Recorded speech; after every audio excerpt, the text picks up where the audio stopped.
Hey guys, welcome back to Boring History Episodes, where we drift through the forgotten, the forbidden, and the quietly horrifying corners of human history.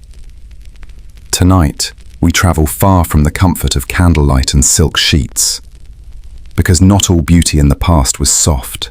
Some of it was burned, soaked, and stretched until it stopped being human. And in the year 1238, on the endless steppes of Mongolia, a woman's courage was tested not on the battlefield, but in a vat of boiling oak and lime. They say her skin turned to leather, while her heart was still beating, and for 23 nights she sang. You can almost picture it, can't you?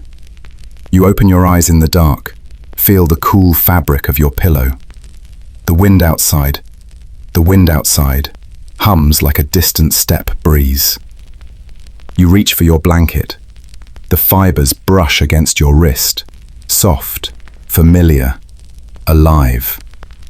But somewhere, centuries away, another kind of fabric was being made. A skin transformed, not by choice, but by ritual. If you're new here, welcome.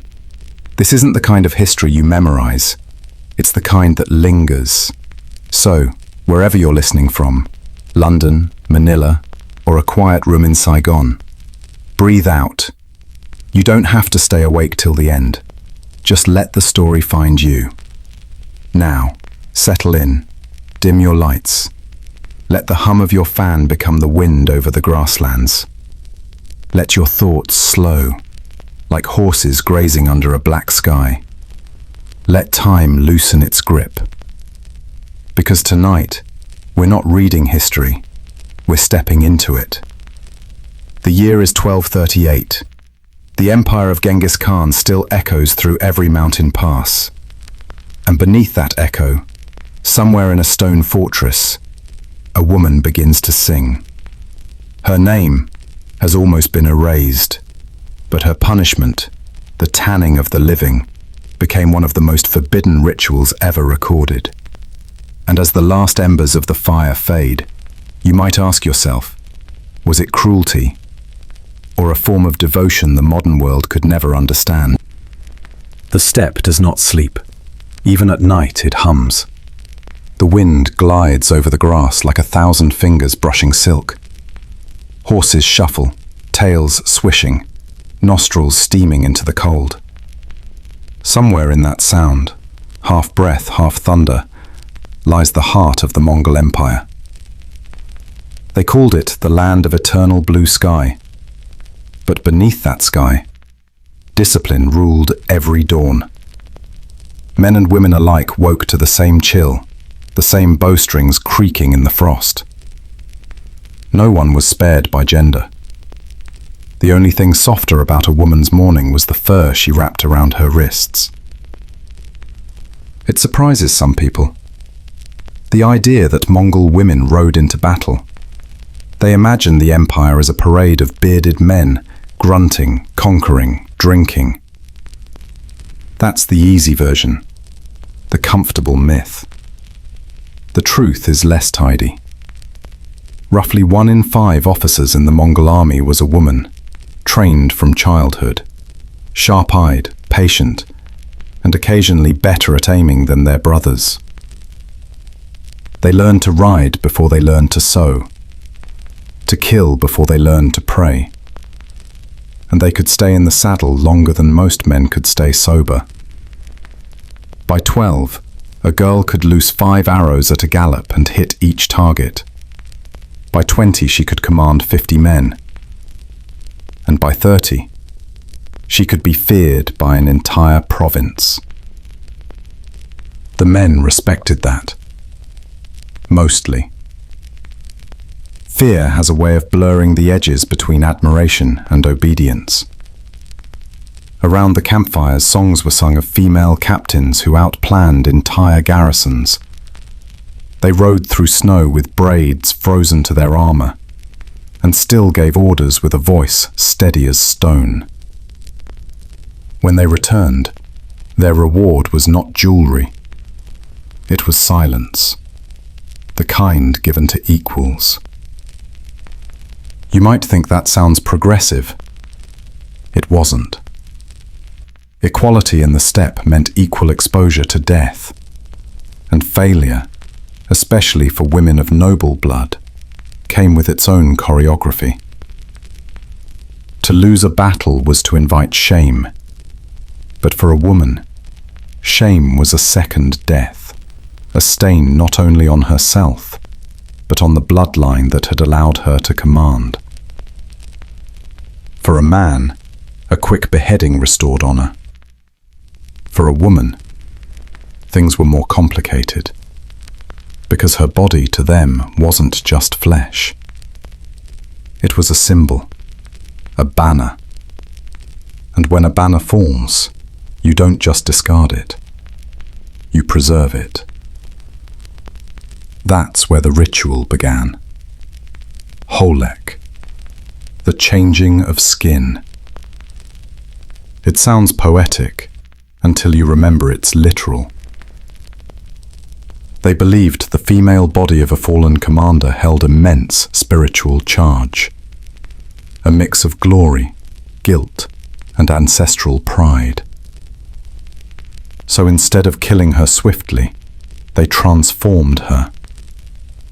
They turned flesh into warning, and warning into legend. But let's not rush there yet. Before the ritual came the life, and the life was brutal enough. The Mongol girl's childhood was shorter than winter. By 6, she was lifting a bow taller than her shoulder. By 9, she was learning to gut her hair without spilling its blood. Her mother showed her how to stitch tendons into thread, in case she ever needed to close a wound alone. There were no lullabies, only practice drills disguised as games. If you fell, you stood up. If you cried, you did it quietly. The wind didn't care for tears. And when the men rode out to raid a rival tribe, the women stayed, not to wait, but to guard. They were the fortress. They handled supplies, horses, weapons, prisoners. They made decisions when the Khans were gone. And when the Khans didn't come back, they simply kept leading. Command didn't have a gender. It had a pulse. If yours still beat, you were responsible. It said that a Mongol woman could look at a map drawn in dust, blink once, and remember every contour. Her mind was the terrain, her horse, the extension of her will, and her bowstring, the border between life and history.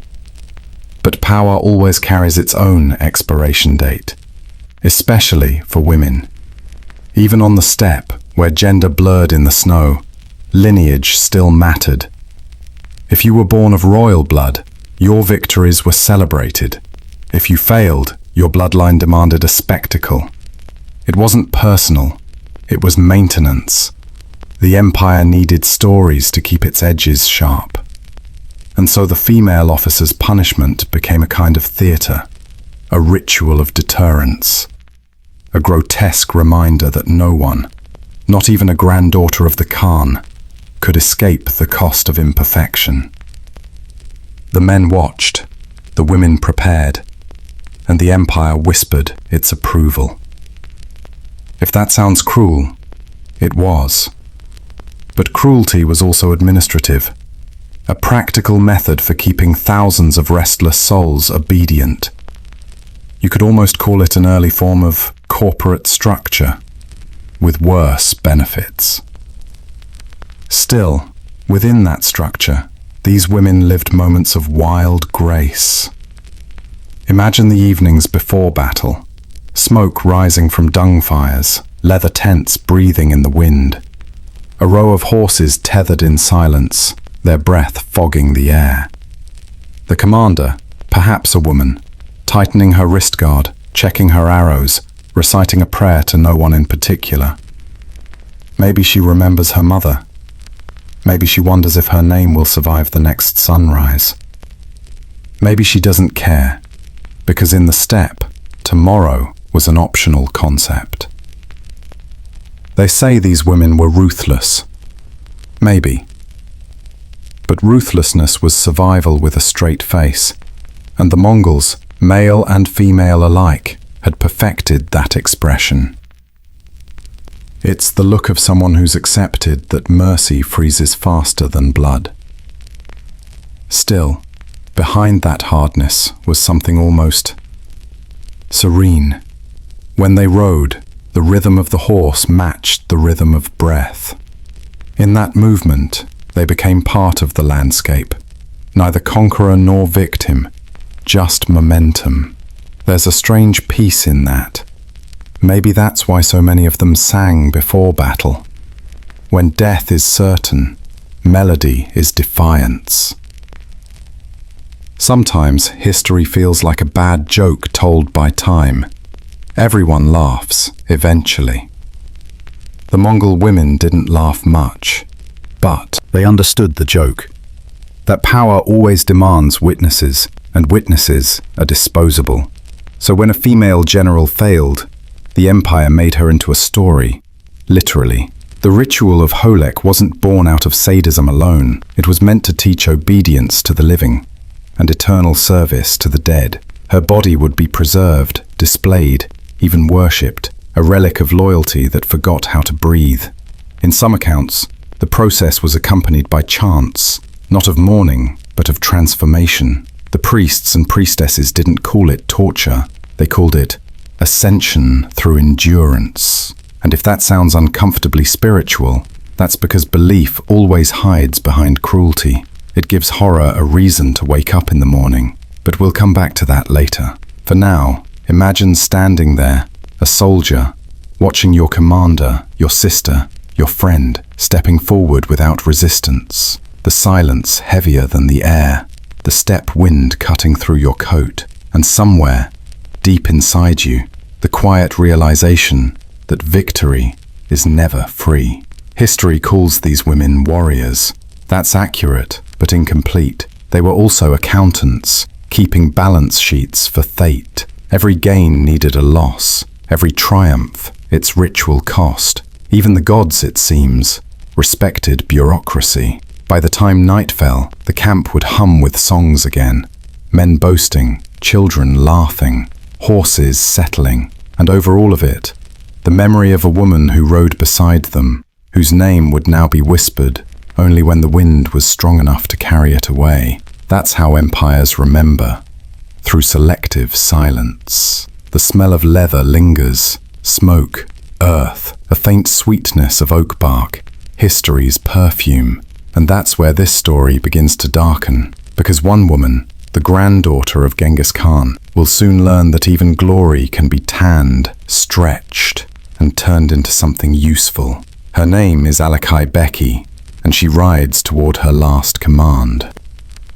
The air inside the tent is thick, not with incense, but with lime, a faint, chalky sting, sharp enough to scrape the back of your throat.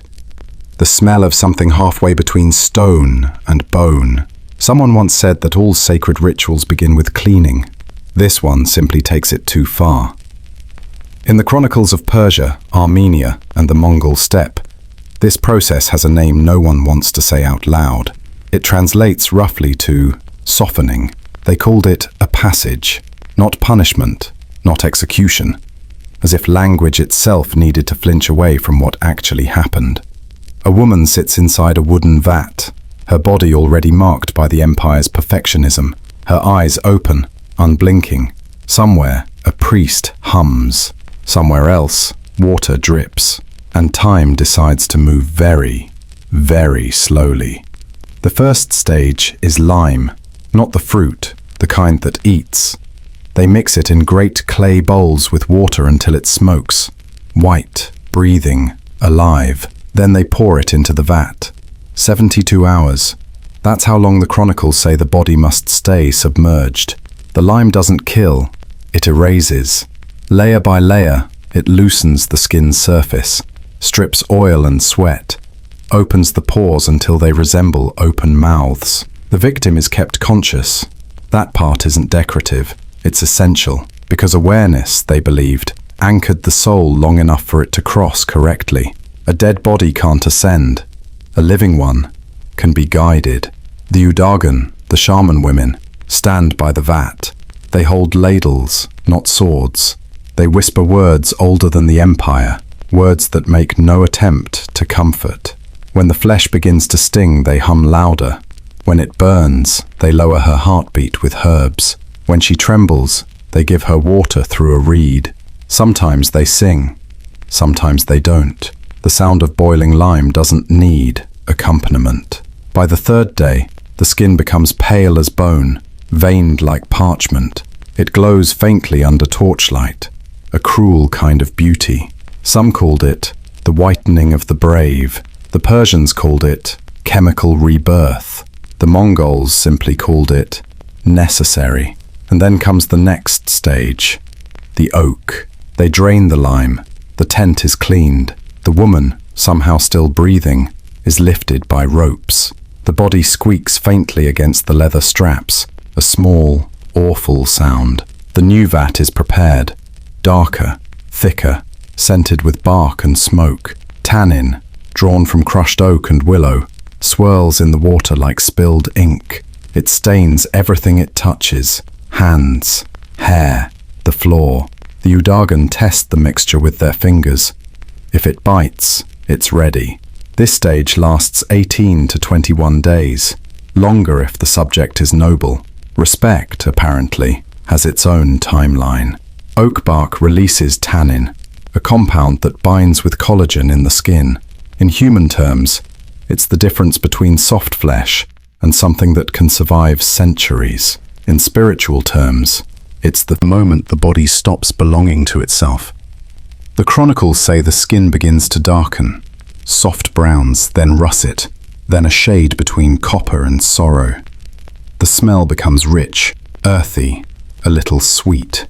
Not decay, preservation, a paradox in motion, the living turning permanent. During this time, the Udagan continue their work. They clean the eyes with warm milk.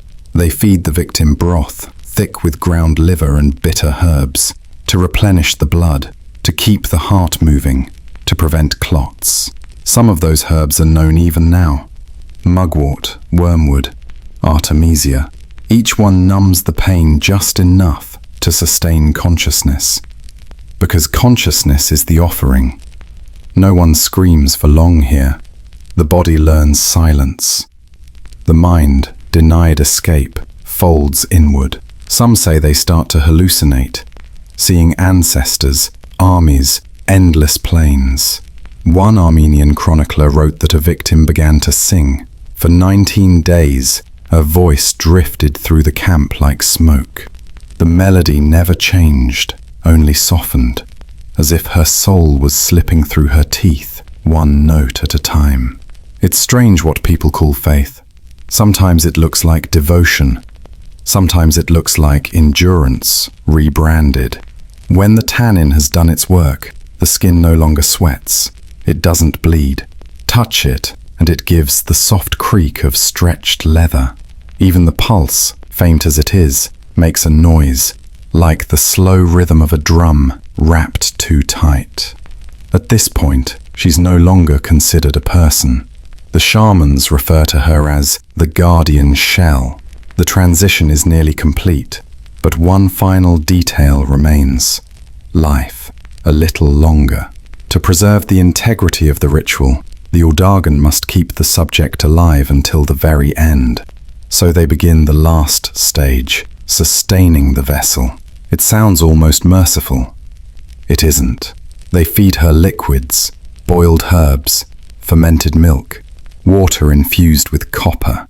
They press the pulse points with warm stones to keep the blood thin.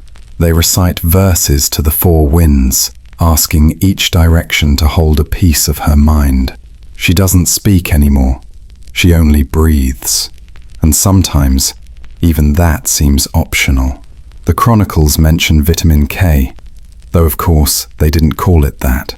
They said the Udagan gave her the essence of the liver. They believed it kept the blood smooth. Modern readers might see it differently. Old science meets new horror. Either way, the purpose was the same, to keep the heart from surrendering. For 23 days she remains between worlds. Her skin stiffens, her veins grow darker, her hair, once black, turns the color of ash. But the eyes stay awake. That's the rule. The eyes must see the end, because only the witness becomes sacred. Some versions claim the shamans kept mirrors around the vat, so that the dying woman could see herself changing, flesh to hide, color to symbol, human to artifact. Others deny this, but history often hides its own reflection. It's easier that way. By the final night, the tannin has drunk every trace of softness from her. The body no longer fights. It simply exists. Resilient, resistant, remembered. They lift her from the vat, wash her in horse milk, and anoint her with animal fat to seal the pores. She is no longer she. She is history's furniture. Permanent, useful. Someone writes her name on a strip of bark and places it near her head. The ink bleeds. The name dissolves. All that's left is texture. That's how you make a legend. Not with stories, with procedure. The next morning, the vat is emptied. The Udagan sleep for the first time in weeks. The camp continues as if nothing happened, because nothing has. Not to them. The steppe remains wide and unbothered. The horses still whinny, the sky remains blue. And under one tent, a piece of human leather dries quietly in the wind. If you ask the Mongols why they did it, you'll get different answers. Some say it was punishment, some say purification, and a few, the quiet ones, will tell you it was love. Love twisted by ritual. Love disguised as duty. The kind that forgets how to recognize itself. In time, that skin would be stretched, polished, turned into an object. Sometimes a shield, sometimes a drum. Imagine that.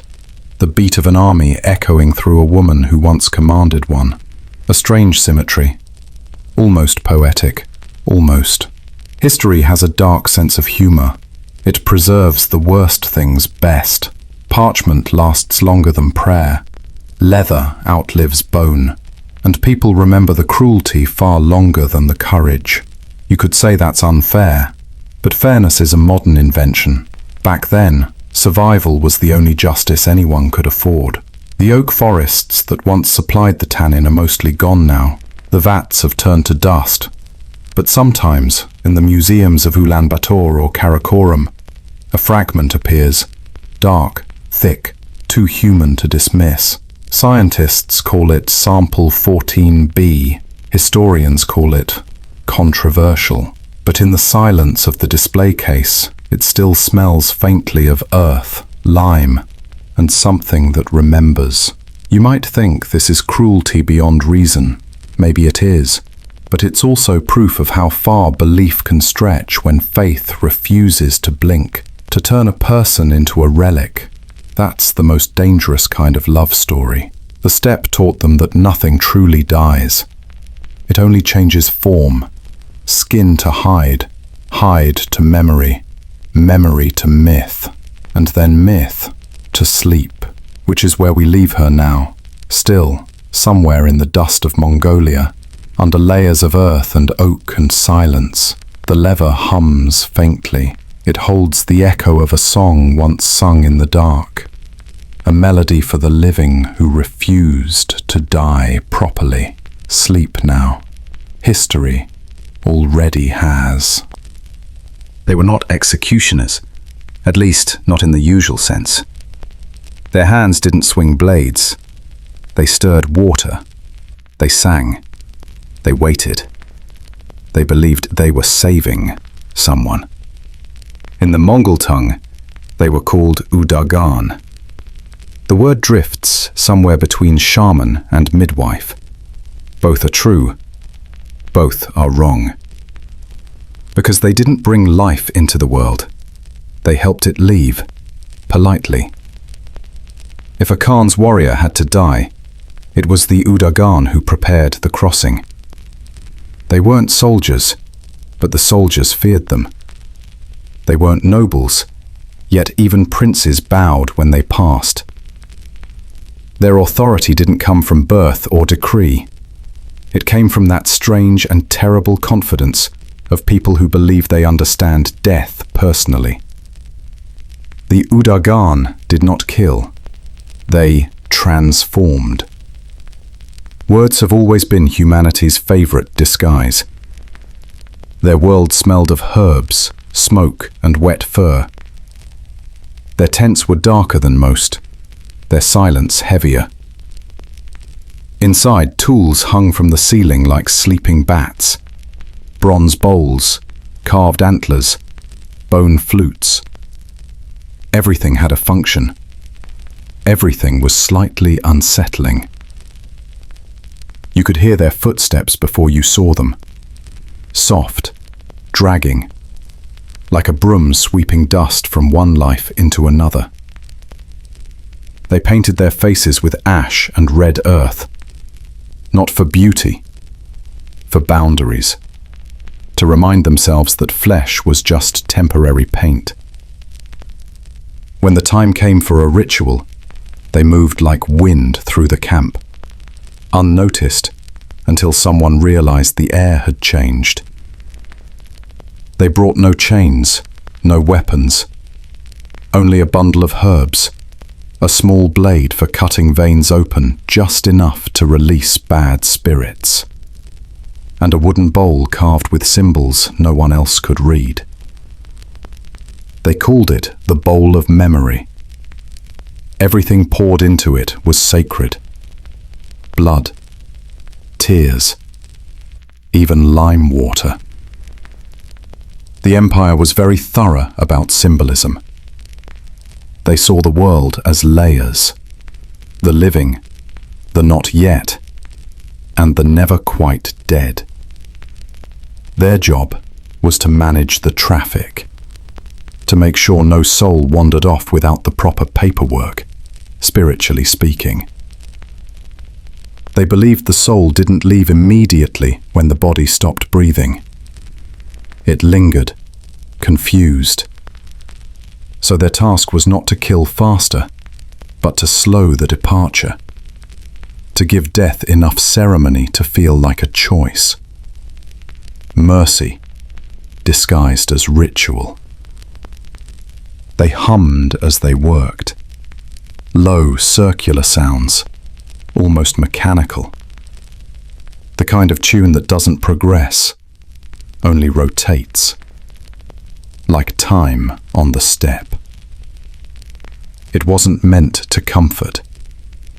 It was meant to align, to remind every living thing in the tent, even the dying one, that chaos was never welcome here. Imagine it, the tent lit by a single oil lamp. The flame bends and breathes with each gust.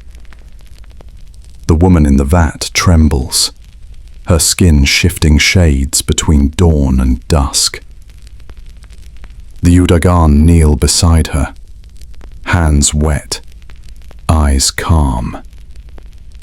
One adjusts the herbs. One hums. One speaks to something no one else can see. Outside, soldiers drink, laugh, sharpen swords. But in this tent, time folds inward. It feels like the universe is holding its breath, and in a way it is. Because what they do next is not cruelty to them, it's continuity. When they lower the dying woman's head into the liquid, they whisper her lineage, every name they can remember, so her soul knows where to return when the body becomes unrecognizable. They sprinkle ash on her forehead to confuse demons. They tie ribbons of horsehair to her wrists, each one dyed in a different color of blood. Symbolism again. Always symbolism. It's how people make unbearable things tolerable. The Udagan believed this process didn't destroy the spirit. It condensed it, like boiling water down to salt. The body was a container, the ritual a distillation. The result, a guardian spirit, permanent, loyal, terrifyingly available. The Empire loved that. To them, every tanned warrior became a talisman.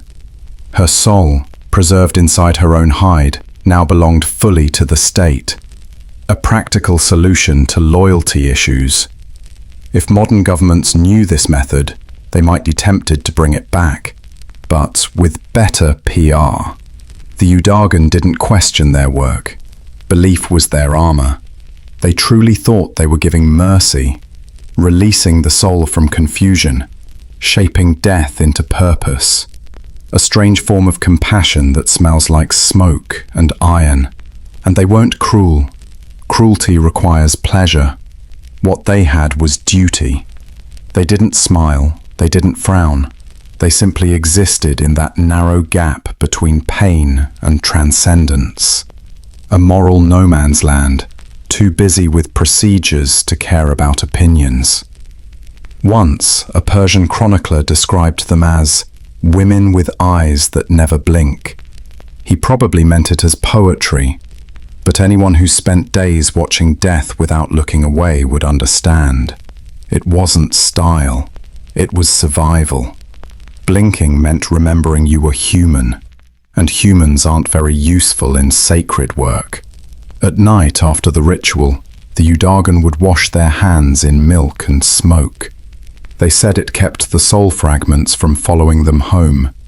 They sat outside their tents, silent, staring into the fire until the flames began to stare back. Sometimes one of them would laugh quietly, not out of joy, but from the absurdity of the task, helping someone transcend by dissolving them in oak bark. Faith does funny things to logic. Still, the Empire depended on them. Even the great generals sought their blessings before battle. They tied bits of horsehair around their wrists, a symbol borrowed from the Udagan's rituals. Superstition travels fast when empires grow too big to control. It's hard to imagine now, but these women held more power than many khans. They could declare a warrior spiritually unclean. They could bless an army or doom it. They were, in many ways, the HR department of the divine, with worse paperwork and better robes. And they believed, truly, that each death they guided left a mark on them, not guilt, a kind of spiritual residue. You could see it in their faces, their skin turned greyish with time, their eyes lighter, as if half of them had already crossed over. The Empire aged them faster than war ever could. But no one dared pity them. Pity was disrespect. They were not victims. They were the hinge between life and myth. When an Udagan died, her body wasn't burned like others. It was buried standing, facing the horizon, so her spirit could keep walking, always facing the next dawn, always halfway between here and there. If you listen closely, you might notice something unsettling about this whole system. Everyone believed they were doing good. The generals, the khans, the shamans, even the woman in the vat. That's what makes history so efficient at repeating itself. No one ever thinks they're the villain. The Udagan saw themselves as custodians of balance. To them, every scream was a prayer mispronounced, every tear a necessary offering. They kept records not on paper, but in scars, small, deliberate cuts along their arms, marking every ritual completed. Each one healed into a pale line, until their skin looked like a ledger of faith. Modern historians might call it delusion. Maybe it was. But delusion has always been an effective way to organize a civilization. There's a story, half legend, half warning, about an Udagan who began to doubt. They say she looked into the vat one day and saw her own reflection. Half water, half skin. She realized that she too was becoming a relic. That she wasn't guiding souls, she was feeding a machine that demanded sacrifice, disguised as salvation. She stopped humming, stopped speaking. The next morning, she was gone. Some say she walked into the forest and turned into mist. Others say she joined the wind. Empires love poetic endings. They make good bedtime stories. But maybe she just ran. That's less romantic and more believable.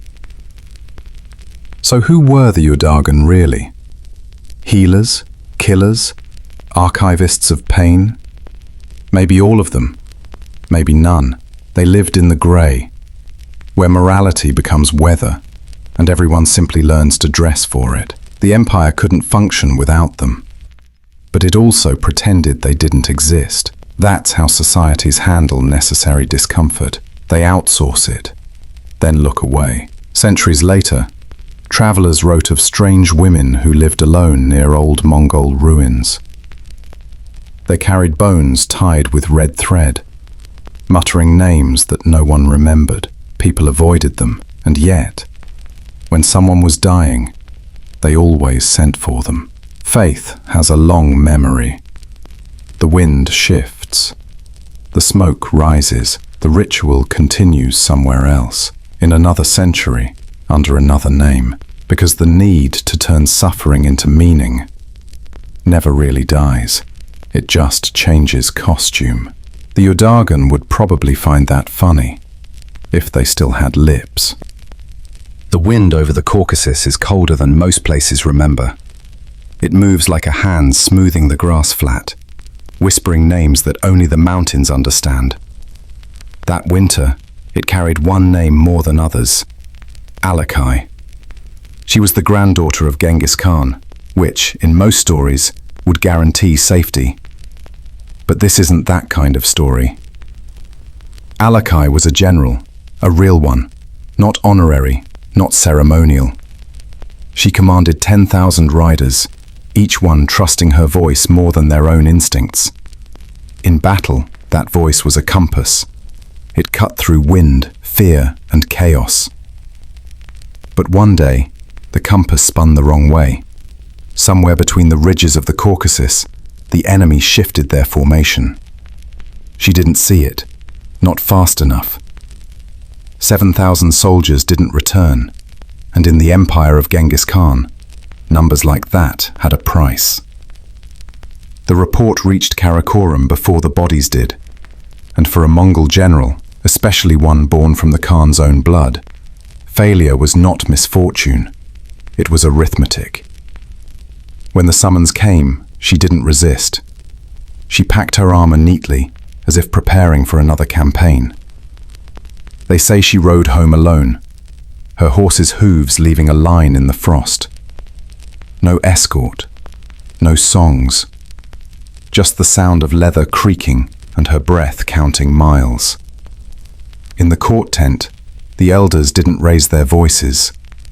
That was the sign it was serious. Silence was the Empire's preferred weapon. When they read the verdict, she didn't argue, didn't plead, didn't look at anyone. Only unclasped the fastenings of her armor one by one and laid each piece on the ground, metal sighing against dirt, the way soldiers say goodbye. She knew what came next. Holek, the transformation. A ritual for those too valuable to simply die. Her father had called it mercy. Her brothers called it necessity. History would later call it poetry. Poetry has always been an excellent disguise for horror. Alakai stood in the center of the camp as the sun fell behind the mountains. The wind caught her hair, a long black river streaming behind her like smoke. Someone handed her a cup of kumis. She drank, then handed it back without a word. The milk left a white line across her lips. She wiped it away. Even then she was careful with appearances. The soldiers avoided her eyes. They had followed her once. Now they followed orders. Empires are consistent that way.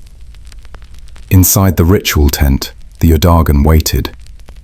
Their faces were painted with ash and soot. A shadow of faith stretched thin across duty. They didn't greet her. Formality ended where transcendence began. Alakai removed her boots, folded her tunic, and stepped barefoot onto the earth. It was cold enough to bite. She didn't flinch. The Udagan murmured that this meant her spirit was already ready. That's the kind of logic only faith can afford. They prepared the vat, the lime still steaming faintly, the smell sharp and ghostly. When they told her to step forward, she did, not because she was brave, but because she understood that resistance would cheapen the act. And if you must die, better to die without wasting anyone's time. The first sound that left her lips wasn't a scream, it was a note. Low, soft, uncertain, like someone testing a new instrument. The Udagan looked up, startled. The note became a hum. The hum became a melody. And before the first hour was over, Alakai was singing. They say she sang the songs of her childhood, the kind soldiers whistle to calm their horses. Simple tunes, round as the moon. One of the Udagan wept. The others told her to stop. Tears ruin ritual. By the third day, her voice changed. It grew hoarse, darker, deeper, but it didn't stop. Even when her throat blistered from the steam, she sang. Sometimes words, sometimes nothing but sound, but the melody stayed.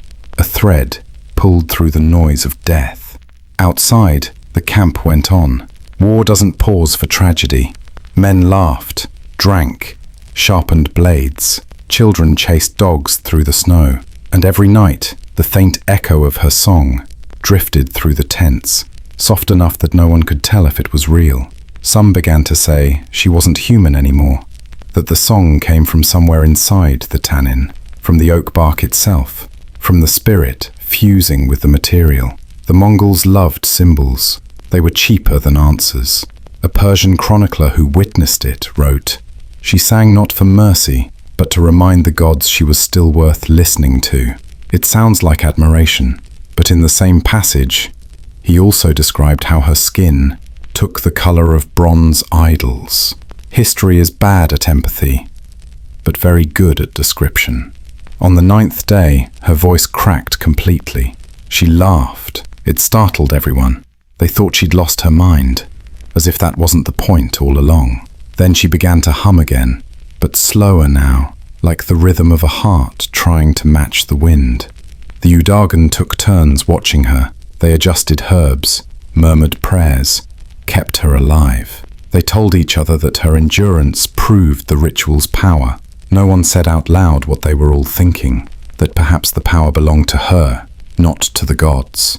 By the 12th day, her hair had turned brittle.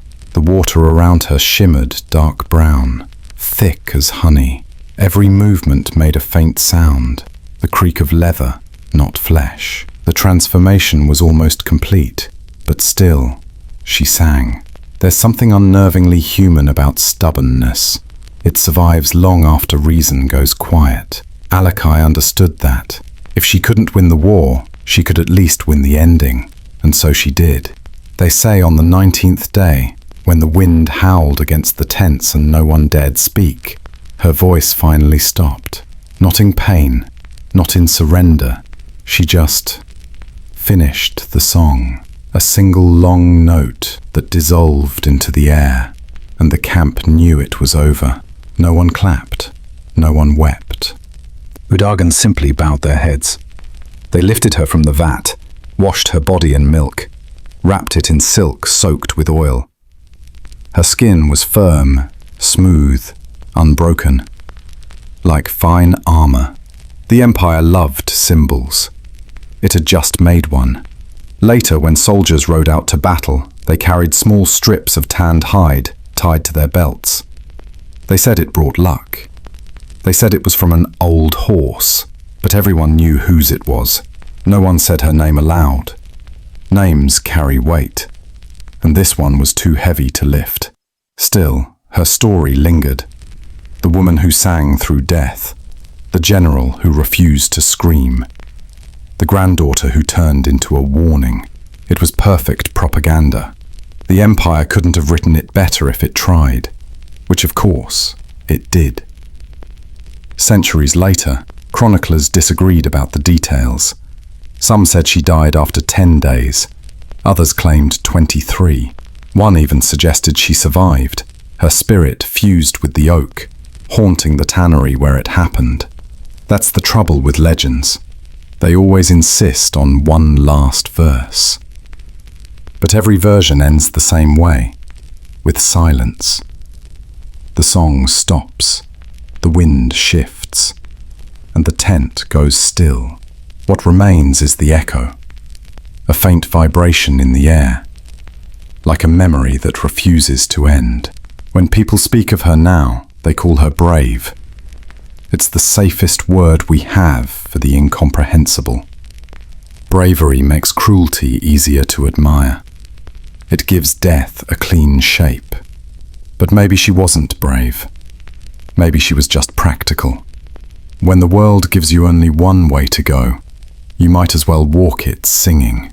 That's the part history forgets. The quiet logic of doomed people. They don't fight fate. They give it choreography. The wind over the Caucasus still sounds like a woman humming. You have to listen closely, and only when it's very, very cold. Sometimes travelers say they hear it near Karakoram too, the faintest thread of melody, woven into the air. It's probably just the wind through hollow wood, or maybe it isn't. Empires crumble, but songs travel well. Alakai's didn't fade. It simply changed form. Like everything else on that endless steppe, the body becomes leather. The song becomes legend. The silence becomes sleep. And somewhere, between myth and memory, a woman still sings. Not for the gods, not for history, just for herself. It begins, as many secrets do, with a shovel. In 1961, a team of Soviet archaeologists arrived at Karakoram, the old Mongol capital, half buried, half forgotten. They weren't looking for legends. They were looking for pottery. History, as it often does, decided to give them something worse. The first discovery was quiet. 2 porcelain vats, cracked, pale, asleep under centuries of dust. The archaeologists brushed the earth from their edges. Inside, a faint residue, dark, sticky, and still faintly aromatic, like the ghost of oak bark after rain. They ran a chemical test. It came back positive for tannin, which to the untrained ear means nothing. To the trained one, it means leather. And leather, in the middle of a temple, usually raises questions best left unasked. The Soviets had a reputation for curiosity, but not always for restraint. They dug deeper. A meter down, a glint of metal. Bronze tools, flattened with age, decorated with symbols no one recognized. Not weapons, not agricultural, something in between. Objects that serve belief more than purpose. Next to them, a bundle of fragments, small, brownish, fibrous. At first, they thought it was animal hide. Then someone noticed the hair. Fine, dark, unmistakably human. And the room went very still. The lab report came a week later. Collagen structure, human. Preservation state, chemically altered. Method, identical to tannin leatherwork. There was no doubt. Someone, at some point, had turned a person into material. Science doesn't like poetry, but this finding made it hard to avoid. The report used the phrase, human dermal transformation, a masterpiece of understatement. It sounded almost elegant, like something you might find on a museum placard, next to a vase or a coin. They couldn't write what it really was. Skin that had survived the person it belonged to. At night, one of the younger scientists, a woman named Irina, wrote in her field diary that she dreamed of singing. A low, steady hum that came from the ground itself. The others laughed the next morning. They always do, at first. But she stopped laughing 2 nights later when they found another object. This time, it wasn't hidden. It was displayed. A copper bowl, its rim stained black. Inside it, residue of something oily, mixed with what the instruments later confirmed was dried animal fat, and a faint trace of vitamin K. That last detail confused them. Why would medieval Mongols care about coagulation? They didn't have the language for vitamins. But the analysis didn't lie. There were compounds that could only have come from fresh liver. Someone had been administering it deliberately, to keep blood moving, to keep something alive. The realization crept slowly. Then all at once. The vats weren't for storage. They were for process. One of the researchers, a stoic man named Beketov, wrote a margin note in the classified file. Prolonged biological awareness confirmed. He underlined it twice. He never spoke about it again. The Soviets knew better than to advertise anything that made humanity look barbaric, especially if it didn't fit the Marxist timeline of progress. So they filed the entire project under cultural excavations, non-public. The euphemism alone could have won awards. A few copies of the report were sent to Moscow, then to UNESCO for review. And then, silence. 42 years of silence. During that time, Karakoram remained politely unvisited. Tourists saw ruins, not residues. School children were taught dates, not smells.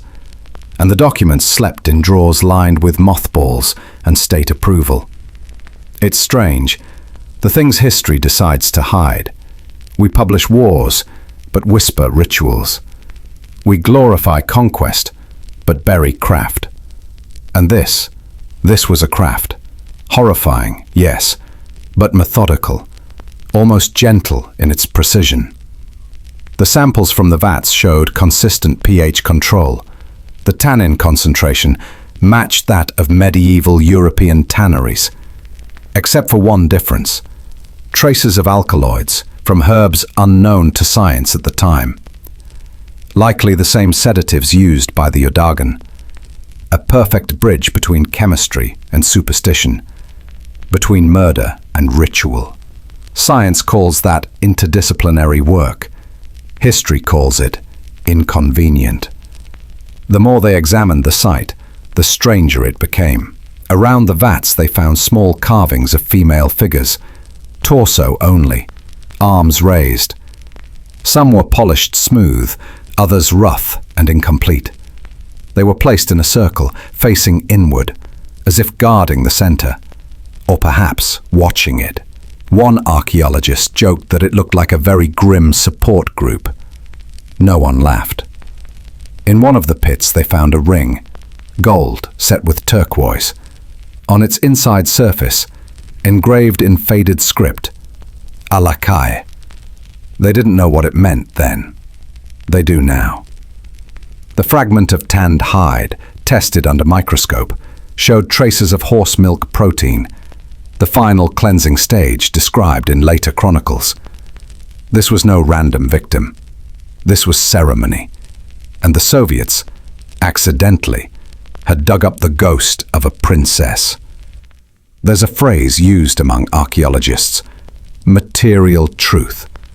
It means evidence so physical that it doesn't care about belief. The vats at Karakoram were material truth. Uncomfortable, unwanted, undeniable. When the report reached UNESCO in 1963, the reviewers used polite academic language, findings of an anthropological nature with possible religious implications. That's how bureaucrats say we wish we hadn't read this.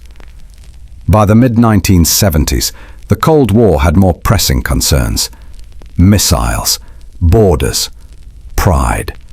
And human leather from the 13th century wasn't useful to anyone's ideology. So they buried it again, this time with paperwork. 42 years later, in 2003, a graduate student from Irkutsk stumbled on the file. He scanned the pages, leaked them online under a pseudonym. Within days, the Russian Ministry of Culture called it a hoax. Within weeks, a UNESCO spokesperson said the report was misinterpreted experimental data. Within months, the student lost access to his university email. History, like skin, has its own methods of preservation.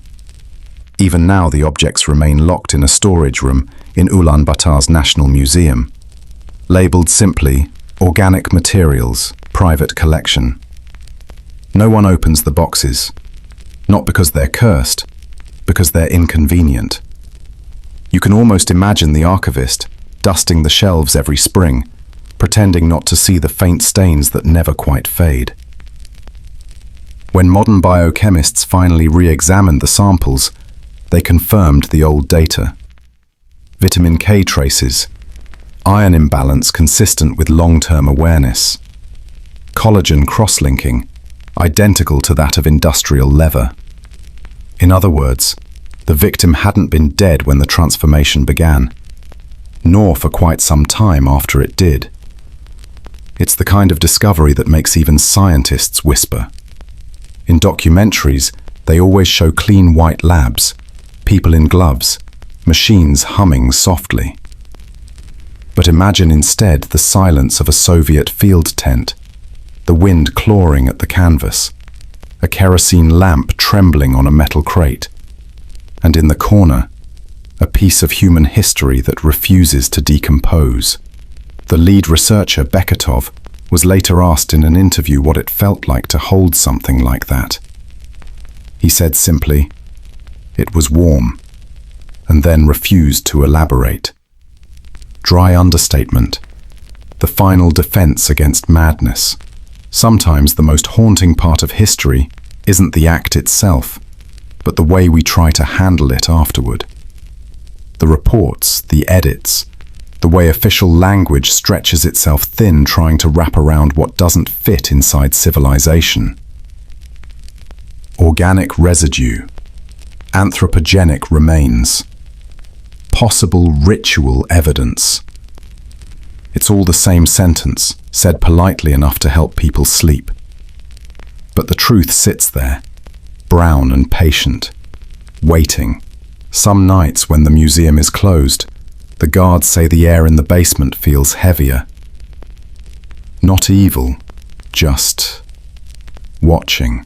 They laugh about it, of course. Laughter is the cheapest form of disbelief. Maybe it's superstition. Maybe it's the tannin still off-gassing after 8 centuries. Or maybe it's something else.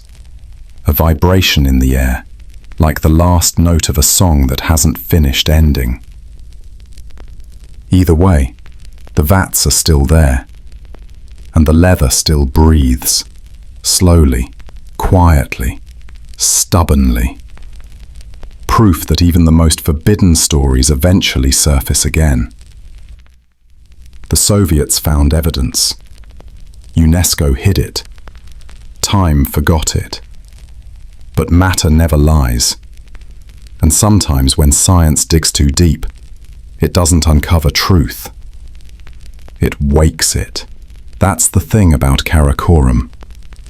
You can cover it with dust, seal it with silence, call it myth, call it misunderstanding, but under the ground, under centuries of careful denial, there's still a whisper. It hums through the soil, through the oak, through the leather that once sang. And if you listen long enough, you'll hear it again. Not words, just a rhythm, a pulse that never quite agreed to stop. The steppe doesn't remember faces, only echoes. And in those echoes, the Mongols heard a promise. That death, if handled properly, could last forever. They believed the ritual of changing skin didn't destroy the warrior, it preserved her. The transformation so perfect that even the gods would hesitate to call it death. To them, the body was just a sheath, temporary, like armor. It cracked, it rusted, it failed. But the skin, once tanned, sealed, reborn, that was eternal. That was devotion turned physical. You could hold it. You could touch it.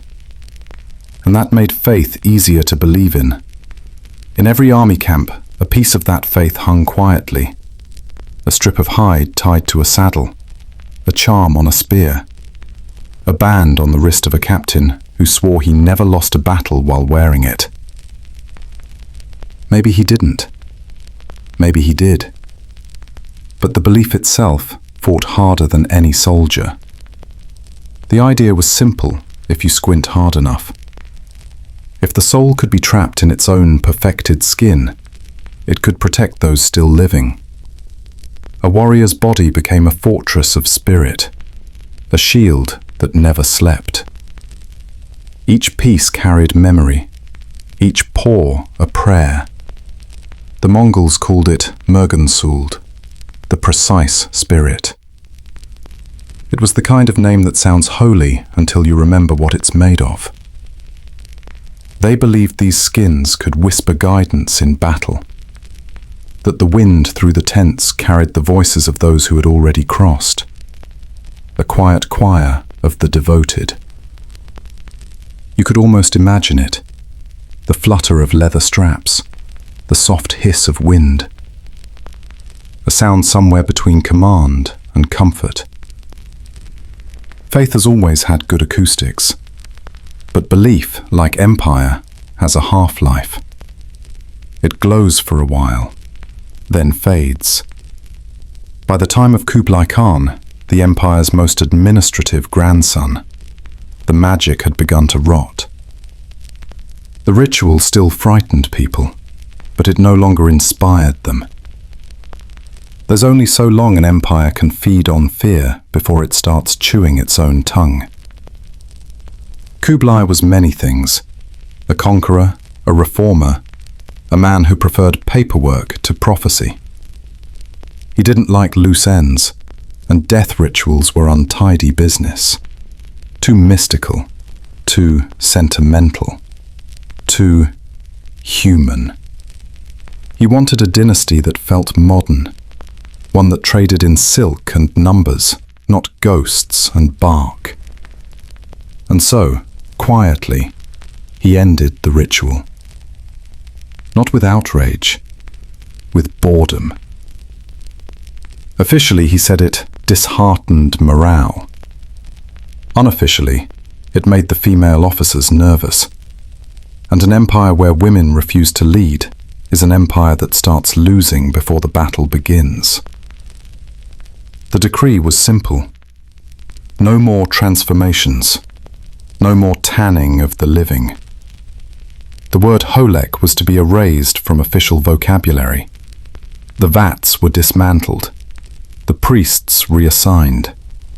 And the last Udagan were ordered to pursue other spiritual duties, which in bureaucratic language means vanish quietly. And vanish they did. One by one, their tents folded. The smell of herbs faded from the air. The songs stopped.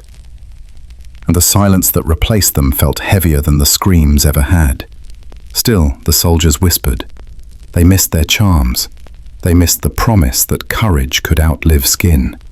So they carved small tokens instead, shields etched with spirals, patterns shaped like swirling hides. Memory turned abstract, faith gone minimalist.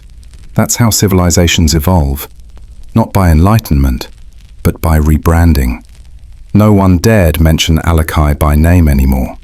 Her legend, once recited like scripture, was suddenly inconvenient, too raw, too feminine, too defiant. Kublai's historians wrote around her. They gave her victories to others. They moved her burial to a footnote. The empire loved order. And legends are messy creatures. It's ironic, isn't it? The same empire that turned her body into eternity couldn't stand her memory. Immortality, it seems, has terrible job security. Still, the belief didn't vanish completely. In some corners of the steppe, families kept small strips of hardened hide. Not human, or so they said. They rubbed them with milk, hung them above cradles, and whispered that it would keep death polite. Old habits die harder than gods. And so the changing of skin slowly changed form again, from ceremony to superstition, from religion to rumor, from terror to bedtime story. A neat little circle, the kind history adores. You could argue that ending the ritual was progress, mercy disguised as modernization. But progress always has side effects. The Mongol women, once commanders of armies, began to step back, not out of fear for death, but of what death had once meant.